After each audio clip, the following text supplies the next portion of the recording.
The sun rises over the Pride Lands. Animals from all corners of the kingdom head over to Pride Rock. The ruling lions, King Mufasa and Queen Sarabi, are welcoming the birth of their cub, Simba. The mandrill, High Priest Rafiki, presents Simba before all the animals, and they all bow before the new prince. A little mouse is scurrying around his environment until he comes across the vicious Scar, Mufasa's jealous brother. Before he can devour the mouse, Scar is interrupted by Mufasa's hornbill majordomo Zazu. He warns Scar that Mufasa is on his way to chastise him for missing out on the ceremony for Simba. Sure enough, Mufasa arrives to confront his brother. Scar expresses his dismay for not getting his place on the throne after Mufasa and Zazu leave. Scar looks on with scorn. Rafiki is by his tree, where he uses several bugs to form a drawing of Simba on the tree. Time passes, and Simba is an eager and curious little cub.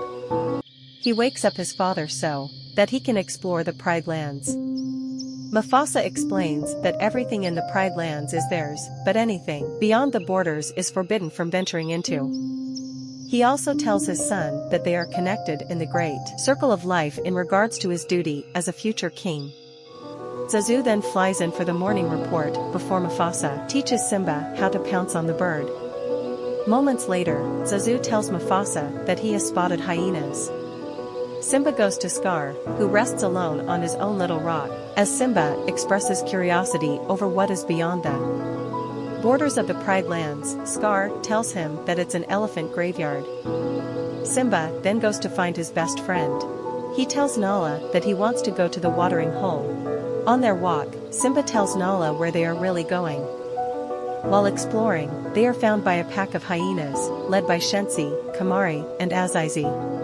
Shensi is ready to eat them once she realizes who Simba is, even as Zazu flies in to warn her that doing so would start a war with Mufasa. She attacks, but Zazu manages to hold her off long enough. The pack then surrounds the cubs. Simba tries to roar at the hyenas. Up Simple growls. As they laugh and ask him to do it again, a louder roar is heard. Mufasa runs in and fights off the Mufasa is upset at Simba as he takes him and Nala home. The hyenas return to their hideout, complaining about their lack of food. It is then shown that Scar is leading them. He then tells the hyenas about his plan to kill Mufasa so that he will lead the Pride Lands. Be prepared, and this will also mean more food for the hyenas. The next day, Scar brings Simba by a gorge to practice his roar. After he leaves Simba alone, he gives to hyenas the signal to make their move. Suddenly, Simba looks up at the cliff to notice a wildebeest stampede. He runs for it and climbs up a tree for safety. Scar finds Mufasa and Zazu, warning his brother about Simba being trapped in the gorge. He brings the cub up to safety but is dragged away by the wildebeest. Mufasa then starts climbing up the hill, only to be caught by Scar, who sinks his claws into Mufasa's paws, with a sinister look in his eyes, and he smacks his brother off the cliff to his demise. Simba watches helplessly as his father falls into the stampede. He runs down and discovers Mufasa's body, tearfully pleading with him to wake up. Scar finds Simba and says it's all his fault that his father is dead, and Scar orders him to run away and never return. He sends Shensi, Kamari, and Azizi to chase after Simba and kill him. Simba outruns the hyenas to the edge of a cliff where he and the fourth hyena fall over, and they are not eager to climb down and check. Scar announces Mufasa's death to the lionesses, and then says that Simba was also killed. He feigns his grief before walking up to Pride Rock to assume his new duties as king, and then brings the hyenas out. Simba walks alone for miles before ending up in a desert. He collapses in exhaustion before a flock of vultures swoop in to try and eat him. They are interrupted by the meerkat and warthog duo Timon and Pumbaa, who scare off the vultures before finding Simba. The two decide they should keep the cub so that when he grows into one, with Timon and Pumbaa now growing into an adult. Scar even tries to get Sarabi to be his queen, promising that she can dine with him, but she refuses. Later that night, Nala tries to leave Pride Rock. After spending a day chowing down on grubs, Simba, Timon and Pumbaa lay down to look up at the stars. As Timon and Pumbaa muse over what could be up there, Simba mentions what Mufasa once told him about the kings of the past looking down on them. Timon and Pumbaa laugh it off, which bothers Simba. He goes to be alone, and as he lays down, some fur from his mane flies off. It is blown away and goes through a few animals before it finds its way to Rafiki. He senses that Simba is still alive, and he rejoices. Timon and Pumbaa are walking through their home while singing "The Lion Sleeps Tonight" before Nala attacks and chases after them. As they flee, Simba jumps out and pounces on Nala, but after she pins him down, he realizes who it is. Simba is excited to see his best friend again, while Nala is elated that Simba is alive.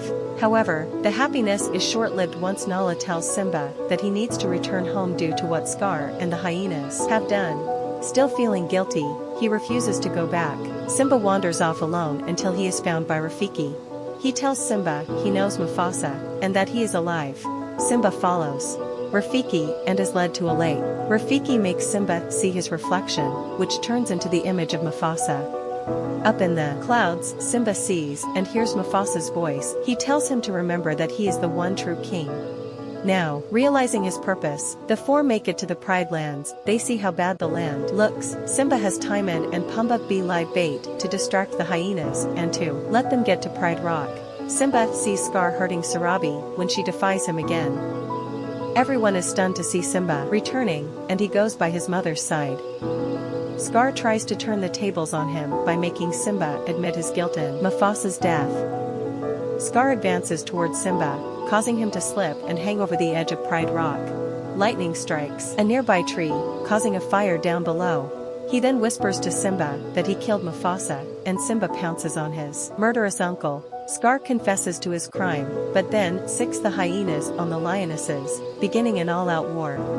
The lions battle the hyenas, while Timon, Pumbaa, and Rafiki all get a few good licks in. Simba then goes after Scar, who tries to run away. When Simba confronts him, Scar blames the hyenas and says that he was planning to kill them for their supposed crime. Scar begs Simba for mercy, and Simba orders him to do the same thing he ordered him to do as a cub, run away and never return. But instead flings hot embers in Simba's face. The two then begin to fight, swinging claws at each other until Simba gains the upper hand and knocks Scar off the edge of the cliff. He survives and sees the hyenas coming toward him.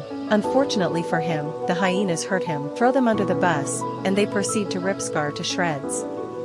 The rain falls over the Pride Lands to wash away the fire. With the hyenas gone, the lionesses gather around Pride Rock. Zazu and Rafiki allow Simba his chance to ascend. He walks to the edge of Pride Rock.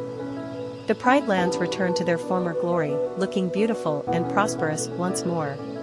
Simba and Nala are now king and queen, and Rafiki presents their cub Kiara to the rest of the animals, thereby continuing the circle of life.